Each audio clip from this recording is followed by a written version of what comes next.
is what it is. It's so simple. How about Mississippi State Saturday night? Hosting the Kentucky Wildcats. Hey, Dad and I were talking earlier today, and I said, I'm trying to go back and watch it. I said, and so far I've watched the first quarter, and he started laughing. I was like, yeah, I know it gets better from here for Mississippi State because the first quarter really not indicative of how those entire 60 minutes played out. Yeah, if you watch the first quarter and you come back to me and you're like, all right, what was the final score? I don't know, State lost 38-0. I mean, they played poorly in the first quarter.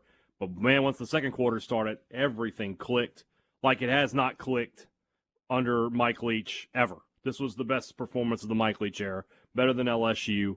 Both sides of the ball were really, really good. Will Rogers was near perfect. I mean, I've seen Dak Prescott. I've seen a lot of great quarterbacks through the years, covering this team. And, I mean, he's 36 for 39. If he had thrown one more completed pass at the end there and gone 37 for 40, he would have broken the NCAA record for completion percentage in a game with 40 or more attempts. As it was, he fell short of the 30 or more attempts that's held of Kyle Allen of Texas A&M. The thing about had to look that up, as you might guess. The thing about those stats, though, is he's been really efficient at times this season, and the offense has been largely ineffective. The stat of the game is not the 3 incompletions, although that's great. It's 2 of them were drops, by the way. Yeah. It's the 8.8 per average, and for most of the game, it was in double digits. This is a guy that has thrown an average per pass attempt at under 5 at points this season. His average depth of target is something that I've talked about a lot. It's been under 5 in games this season. For most of this game, it was over 10. And it wasn't until the end of the game where it dropped below 10 because they were really taking care of the football. He didn't just have an efficient game. They tested Kentucky vertically, and he had an efficient game. And a lot of that was Jaden Walley. Walley coming back and being a bigger part of this offense. Big for Mississippi State because he's really the big play guy. 5 catches, I think, for 88 yards for him. 95, according to the box score I'm looking at. Okay, so then there, he just had – State was able to stretch the field with him at times. Mekhi Polk had a long reception, as did Christian Ford. Ra Thomas, obviously, a 25-yard touchdown pass. That's back-to-back weeks for the freshman to get in the end zone. And then the other thing that made this game interesting, and from a Mark Stoops team, I would never expect this, but State on when they did dump it off for the running backs, was able to make the first guy miss time and time again. Just really bad in the open field defensively was Kentucky. Yeah. Missed tackles and guys just not in the right position. Would never expect that from a Mark Stoops coach team. And Marks and Johnson took advantage of it.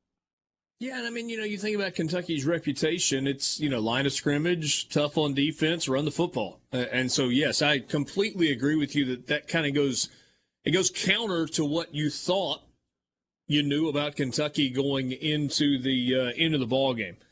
So a couple of things. You mentioned the numbers for Will Rogers. 36 of 39, 344, 1 touchdown, no picks. Sacked a couple of times. Just off the charts efficient. But efficient is not fair to describe him for this game because Borky pointed out the pushing it down the field average a little bit. They threw it 39 times. Mm-hmm. They ran it 35. Don't adjust your dial. That was not a mistake. That was not an audio error. Yeah. Dylan Johnson, 11 carries for 41. Woody Marks, 20 carries for 58. Are those great averages? No, they're not. No. But, hey, Dad, you say they were better early and then Kentucky made some adjustments. Well, sort of what Borky was just talking about there, that, Rogers was having his average dropped a little bit there towards the end. Same here, that, Kentucky finally just put guys up on the line of scrimmage to try to stop the run. But while they were not, State was taking full advantage. I think in the third quarter, both Marks and Johnson were sitting around 6-7 yards a carry.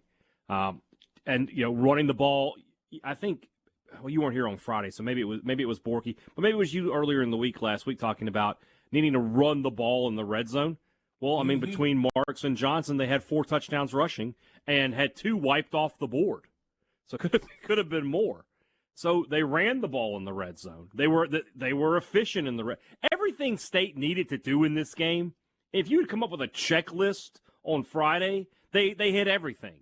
Ran the ball effectively. Check. Efficient in the red zone. Check. Stop the run. Check. Force turnovers. Check. Limit big plays. Kentucky's longest play of the game was 21 yards. Check. They did everything right. This was a complete performance up and we haven't talked about the defense yet. That's what won the game. They held Kentucky to 216 yards. They put the game into Will Levis's hands. He could not deliver. They forced 4 turnovers. They held Rodriguez, who was the leading rusher in the SEC, to 34 yards rushing. They were dominant. The defense was absolutely dominant on Saturday and played. And that's without Fred Peters, who it's just a rumor, but I feel pretty confident that he missed the game because of the birth of a child. Congrats to him.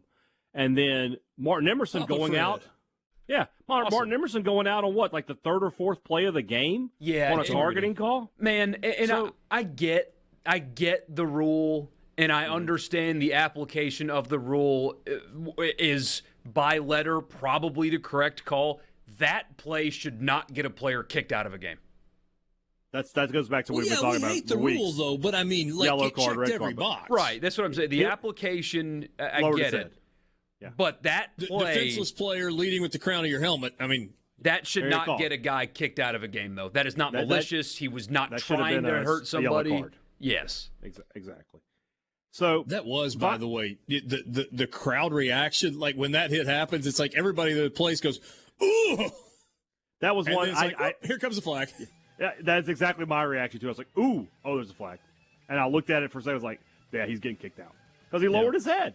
I mean, that they're going to call that every time. But they did that without Peters and Emerson in the secondary. DeCamry and Richardson came in, and you didn't call his name the rest of the night. He just went about his business. Really good game. Yeah. Okay. Can we all just agree that we said the exact same thing? That's not a play that should get you ejected from a football game. But don't come in here with he led with his arm.